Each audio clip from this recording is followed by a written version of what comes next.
Hello, YouTube world. Welcome to my channel. Thanks for tuning in. Don't forget to like, comment, subscribe, and hit the notification. Alright, I want to start off by saying thank you. Thank you for tuning in, and I appreciate you. And hopefully, um, what else can I say? Oh, we're here.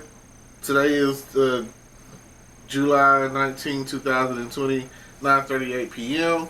And I'm here to talk about the new movie, the new Netflix movie, Fatal Affair. And I'll tell you like this: it is, well, it's, to me, I compare it to um, the movie The Perfect Guy with Sanaa Lathan and Michael Ealy, except it has Nia Long and Omar Epps. And in this movie, you have Nia Long is married, where Nia Long is married, where Sanaa Lathan wasn't. She basically had a boyfriend who seemed like he was afraid of commitment, which was Morris Chestnut. And I guess she loved him, but it didn't work out. And then Michael Ealy came in the picture, and she thought he was just the perfect guy until an incident with his at the gas station took place, and it's like a switch hit flipped, and he just started acting crazy, and it just kind of went from there. Now, on the other hand, you have Nia Long and Omar Epps, and they were they went to college together. But okay, I'm just gonna let you know before I go any further into this. It's gonna be nothing but spoilers because I'm gonna go all through the movie and talk about the ups and downs. I'm gonna get all up in it. So if you're not here to talk about the movie or hear about that movie, you haven't watched it yet, you might want to go watch that before you watch this video. Just to let you know. Spoiler alert, spoiler alert. So, let's see, where was that? Okay, the very beginning of the movie, it starts off with a man and a woman, and they're in a really nice house, and they're making love, getting it in front of the fireplace on the couch. Oh man, it's a nice little scene. If you like softcore porn, hot sex scenes, whatever you want to call it, that's what you're gonna get at the very beginning of this show. So please feel free to go check that out. Now, at the same time, you come into the movie and then you see how do I put it? You see they have their sex or whatever. Then the lady that's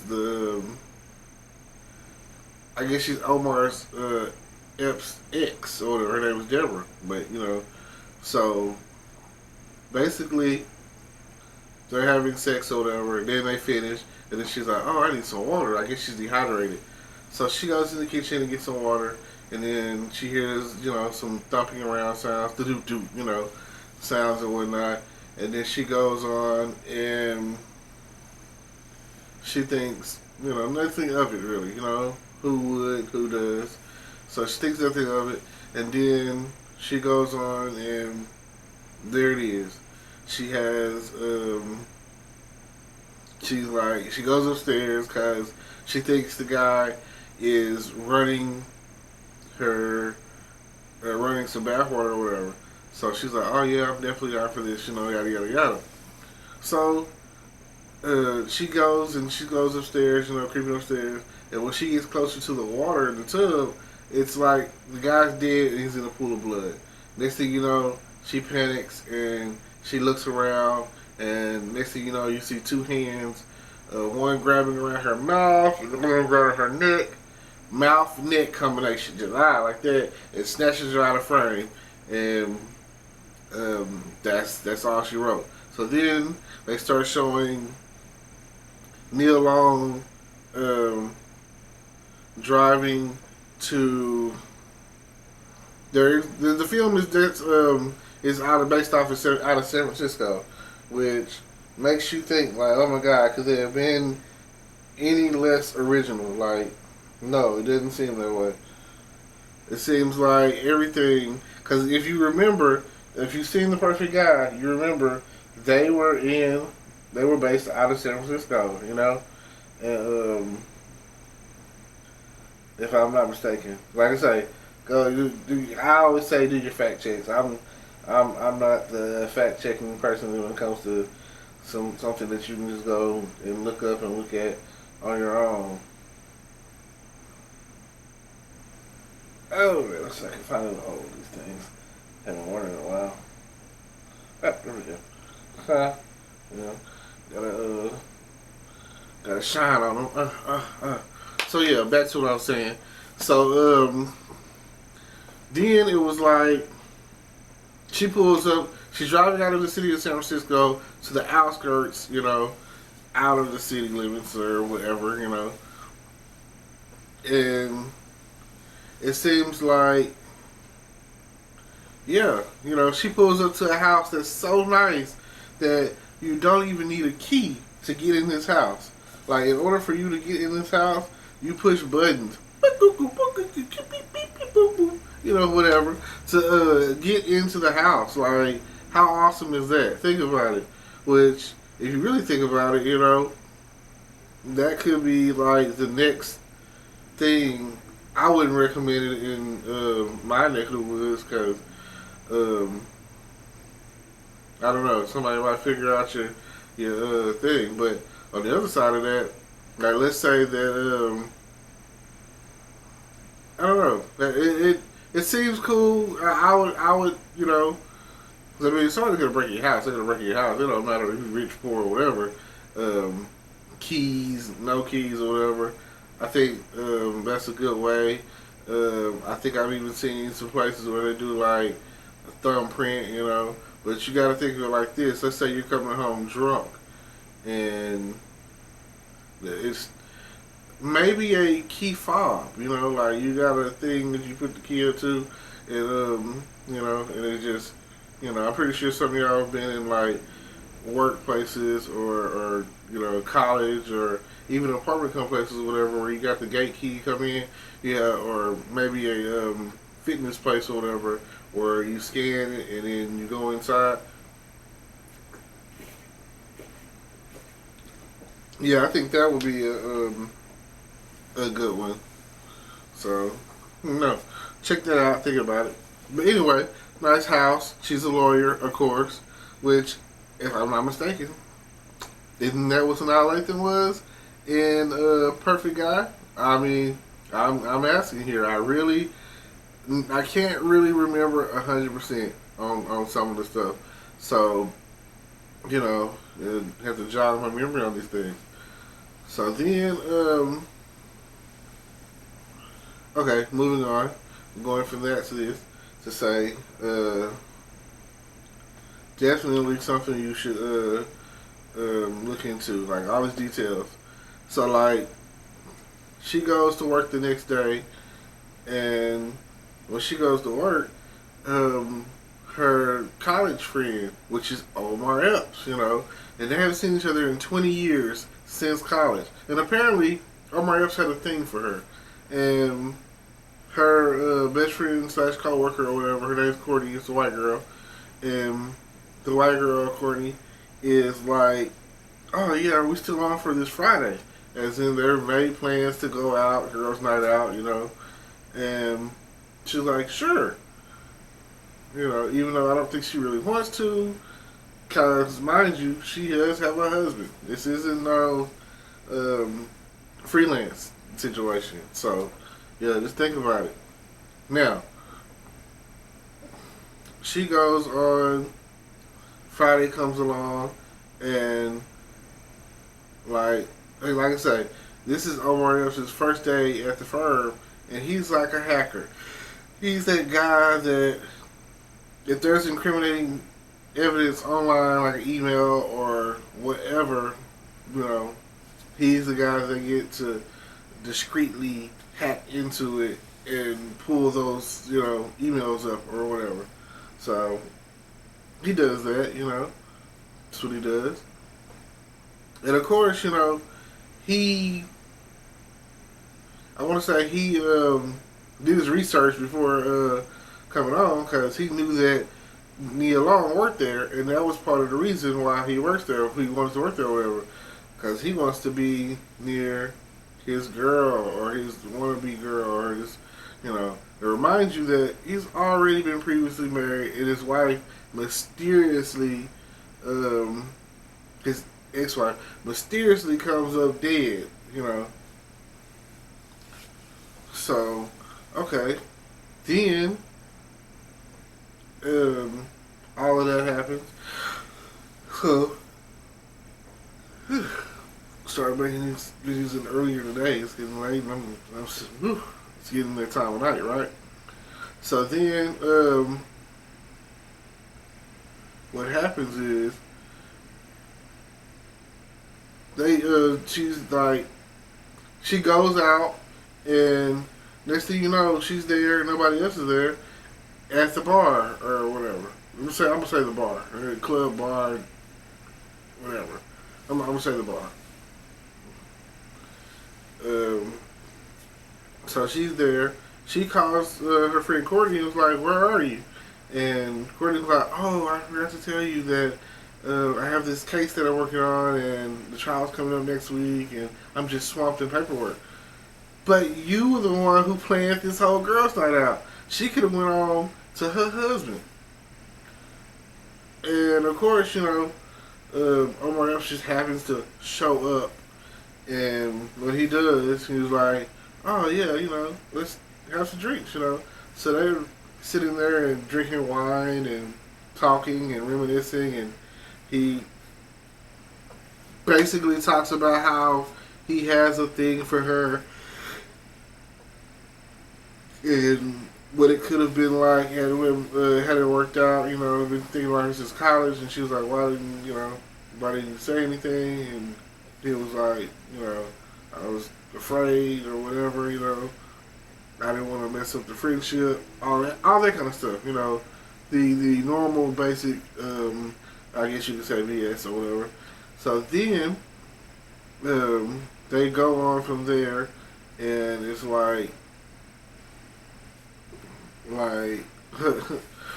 what else is there to this? You know what I'm saying? So right. So then it seems like here they are. They got all this going on, and yeah, got all this going on. Oh crap. Okay. Anyway, let me get back on it. Back on. I gotta stay on topic. I know how y'all. I kind of my mind gets to wondering or whatever when it gets late. So where was I? So next thing you know, they get a little tipsy. Neil Long steps into the bathroom, and Omar Epps follows. They begin to have an entanglement. There y'all go, entanglement. Word for the day, right? Have an entanglement in the bathroom. He's kissing her, she's kissing him. He's taking off her clothes, pulling up her skirt, unzipping his pants. Like he basically almost in there, and then she hits him with the Heisman. You know what I'm saying? Hey, slow your roll. You know what I'm saying? She used to think about she's married. Like she forgot all of a sudden. Like come on, look here, sis. You know what I'm saying? Oh, you married now, but you married now, right? So, with all that being the case, it was like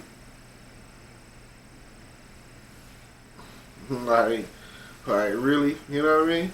So then, so she goes on to be like, "I can't do this."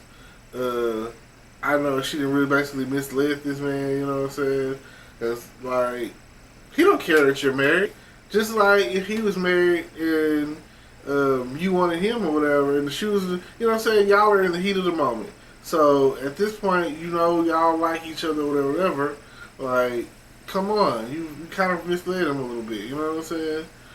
And although he is uh, like out as the bad guy, you know what I'm saying? Oh, this bad guy, this man being the bad guy. But you gotta stop and pause and think for a second. Like, he ain't the one that's married. You know what I'm saying? He he came with a mission. He knew what he wanted, and he was pursuing, and he was chasing. He was going. He was doing what he thought was best in his best interest of what he wanted. So at this point in time, you can't be mad at Omar Epps. You can't be mad at the man for not caring that you're married. Like, come on, he ain't got no ring on his finger. So what happens is he chases her. I was like, come on, let's just go back here and finish drinking. Let's just talk about this. And she was like, no, I have to get home to my husband. Now it's all about her husband. Now she keeps saying throwing her husband in his face. Like, he ain't asked you all that. You know what I'm saying? Like, he wasn't the one. He wasn't the one that's married and kissing and treating and having this entanglement, this affair. You know what I'm saying? Like, come on, Jada. So okay. Then she's going her way home. She's in like an Uber or Lyft or whatever, and she's having these flashes, like these hot flashes or whatever, thinking about how they almost had sex, and she's touching herself like, like maybe I should have. Then when she get home, her husband's laying in the bed, and he was like, "Oh, here you come in," and then she was like, "Oh yeah," and then basically they just go to sleep. And at this point in time, you don't understand his situation. You just see this man laying in the bed, and you would think like, oh yeah, she done came home. It's time to, I mean, your woman been out. You know what I'm saying? I know she been drinking. She getting hot and heavy. She ready. Yeah. Man and woman come in hot and heavy from the club. Oh yeah, it's time to make some love. So, but you see all these pills or whatever. At this point in time, you don't know what's going on. You don't know a person's situation until you know. So, I say it like that. Now, you go deeper into the whole situation, and you come to find out that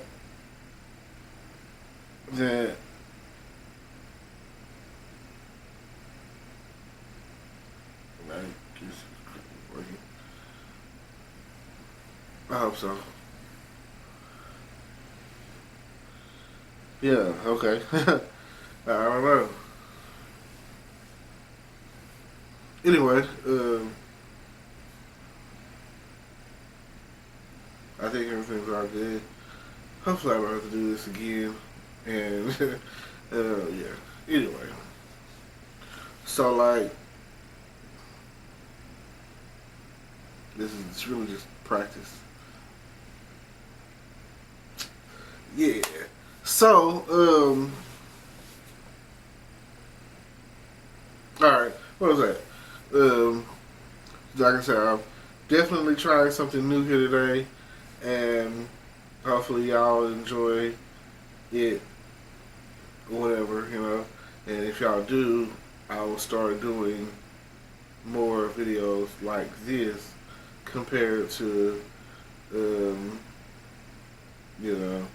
the green screening, which I might mix both of them together and do it like that. I'm just, like I said, trials and error when it comes down to this learning process. So, next thing I know, she's doing what most women would do in this situation, avoiding the guy that she almost had sex with, like it was his fault. Not his fault. So then, he catches her one day leaving work or whatever, and sees her in her car. He runs over to her car and was like, let's grab a coffee, and talk. my treat. And she was like, no, I don't think it's a good idea. He was like, well, what about lunch, on me.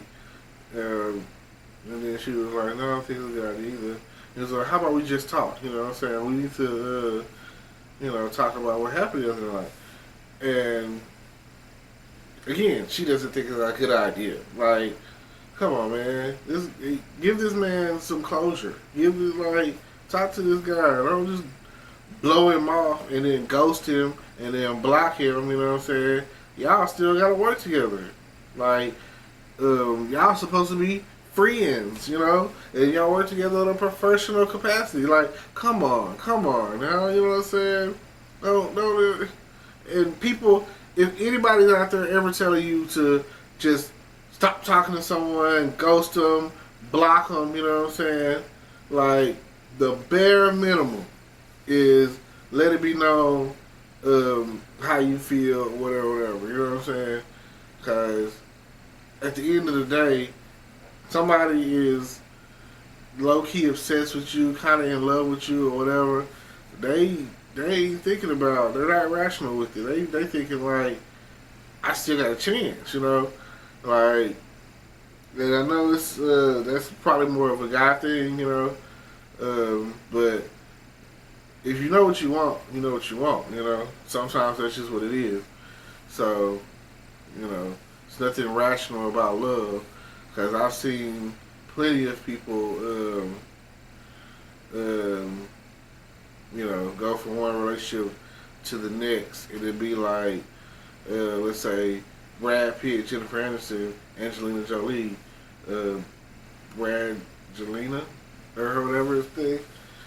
So that's a good example, And then whoever else that I can think of who is with someone and has been taken from that someone, and that's a whole new relationship, a whole new world, some stuff like that. Alright, moving on to the movie. This is where the movie starts getting intense. It gets good.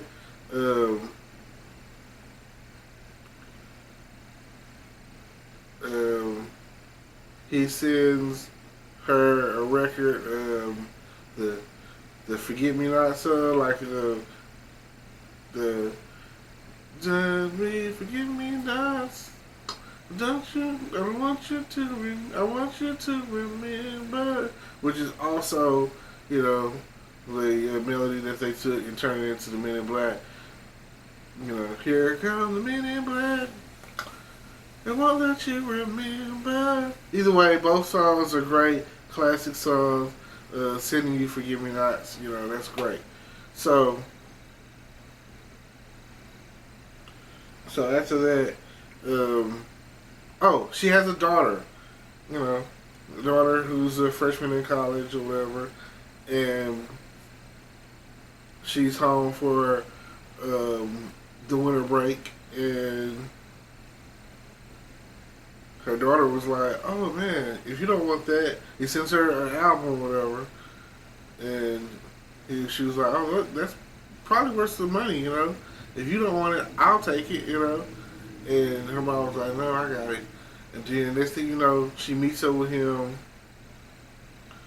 at the restaurant, some restaurant, and she was like, "Stay away from me, my family." Oh, okay. I think. Oh no! What happens next is she won't talk to him, so ghosted him basically. You know what I'm saying? Ghosted him, blocked him, all of that. Now, she's supposed to be having brunch, Saturday brunch or something like that, with her best friend and her husband. She's coming to the house, whatever. So, next thing you know, guess who is Courtney, the best friend, the white girl? Guess who is her plus one? Oh yeah, you guessed it.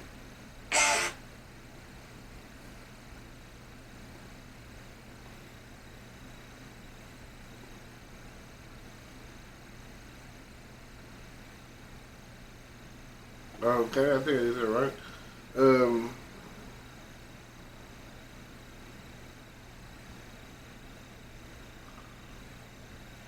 Anyway, um, he shows up. That's when she didn't know what to do. She was panicking, and then like her husband was like, "Oh yeah, whatever, whatever," you know. And then she was like, "You need to leave. You need to make up a story and leave or whatever." And that's pretty much what happened. Okay, so then it was like, oh man, so much going on. Um,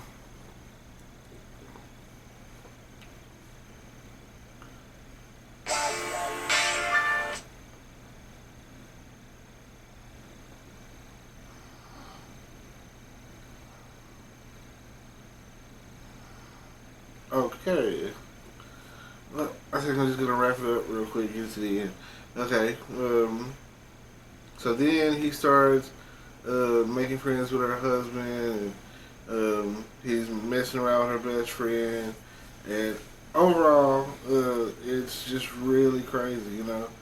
And most people that are, when you watch this movie, uh, it's the one thing I can't say that it seems like is actresses don't get better with time. They actually, it seems like the older they get, the lazier they get, and this movie just seems like something that I could have filmed myself, and like it just seems like a rewrite, rerun, remake of some other generic movies of the same genre. So, if you want to watch this movie, go right ahead. Um, it's debatable on. It's not a movie that, well, you know, I guess it's a okay date movie or whatever, you know. So, go right ahead and check it out. And please hit the like button down below. And don't forget, like, comment, subscribe, hit the notification bell. And just, you know, let me know what y'all thought of that movie. Fatal Attraction, you know. That's what it's called. No, Fatal Affair. Fatal Affair, Netflix original. Neil Long, Omar Epps. And thank you for tuning in. And like I say, hopefully, let me know if you think that of this format that I got going right here. And, you know, I'll try to post again soon. Hello YouTube world, welcome to my channel. Don't forget to like, comment, subscribe, and hit the notification bell so you can be notified when I drop hot content like this, and stay tuned for the next video.